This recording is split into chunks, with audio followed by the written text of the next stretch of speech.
নমস্কার বন্ধুরা, অদিতিস ডেইলি ব্লগে আপনাদের সবাইকে জানাই সুস্বাগতম। এখন বানাচ্ছি একটু অল্প করে সুজি। আজকে যেহেতু শিবরাত্রির দিন, নিরামিষ খাওয়া দাওয়া সব কিছু বাড়িতে, তো ঘরে একটু সুজি বানাবো। সুজিটাকে হালকা করে একটু ড্রাই রোস্ট করে নিচ্ছি। হালকা হালকা করে একটু লাল লাল করে ভাজা হলে তারপরে আমি এর মধ্যে ঘি দেবো। ড্রাই রোস্টটা দেওয়ার জন্যে সুজিতে দেওয়ার জন্য আমি অল্প কিছু ড্রাই ফ্রুটস নিয়েছি। কাজু রয়েছে, একটু কিশমিশ রয়েছে, 3টে আমি এলাচ নিয়েছি, আর 2টো তেজপাতা নিয়েছি। আর একটু পরে এটা ভালো করে ভাজা হলে তারপরে আমি ঘি দিয়ে দেবো। দেখুন বেশ সুন্দর করে একটা লাল রং ধরে গিয়েছে। এখন আমি এটার মধ্যে দিয়ে দেবো ঘি দিয়ে একটু ভালো করে একটু ভেজে নেব। মোটামুটি 2 টেবিল স্পুন মতো আমি এখানে ঘি দিয়ে দিয়েছি।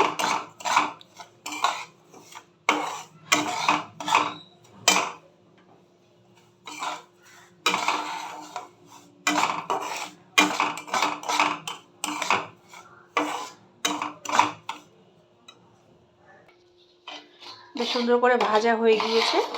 আমি এবার এটার মধ্যে দুধ দিয়ে দেবো। দুধটা আমি জাল দিয়ে রেখেছি আগে থেকে। দুধটা দিয়ে দিয়েছি। আমি এখন এর মধ্যে একটু গুঁড়ো দুধ দেবো, যেটা আমুল স্প্রে যেটা বাজারে পাওয়া যায় সেই জিনিসটা আমি একটু দিয়ে দেবো। একটু তাহলে ক্রিমি হবে, একটু থিকনেসটা ভালো হবে।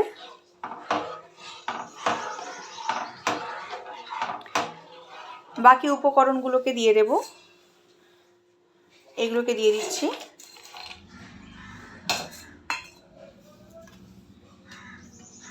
চিনিটাও দিয়ে দেবো এবার। খুব বেশি ড্রাই করবো না, চিনিটা এখন দিয়ে দিচ্ছি। একটু হালকা রসা মতন রাখবো সুজিটাকে। এটা তো এমনিতেই সে মানে যখন ঠান্ডা হয়ে যাবে পুরোটাই শুকিয়ে যাবে। তাও চেষ্টা করব অল্প করে একটুখানি ঢিলা মতন রাখার জিনিসটা। খুব বেশি শুকিয়ে গেলে ভালো লাগে না খেতে। ওই জন্য আমি মানে অল্প সিম করে রেখেছি আঁচটাকে। এইভাবেই আস্তে আস্তে রান্নাটা করব।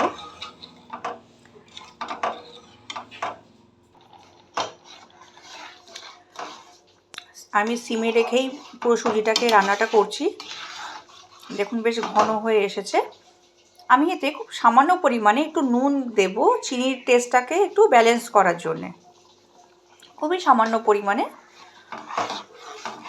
আমার কিন্তু সুজি রান্না হয়ে গিয়েছে বন্ধুরা। আমি এবার গ্যাসটা বন্ধ করে দেব, না হলে এটা যখন আরও একটু ঠান্ডা হবে অনেক বেশি এটা শুকিয়ে যাবে, একদম পুরো ড্রাই হয়ে যাবে। সেই ড্রাইটা আমি হতে দিতে চাইছি না। একটু হালকা এরকম ঘনত্বটা থাকুক।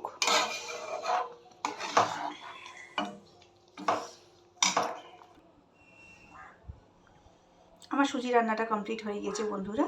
আপনাদের যদি ভালো লেগে থাকে আমার রেসিপিটি, তাহলে অবশ্যই কটা লাইক, কমেন্ট, শেয়ার করতে ভুলবেন না। ধন্যবাদ।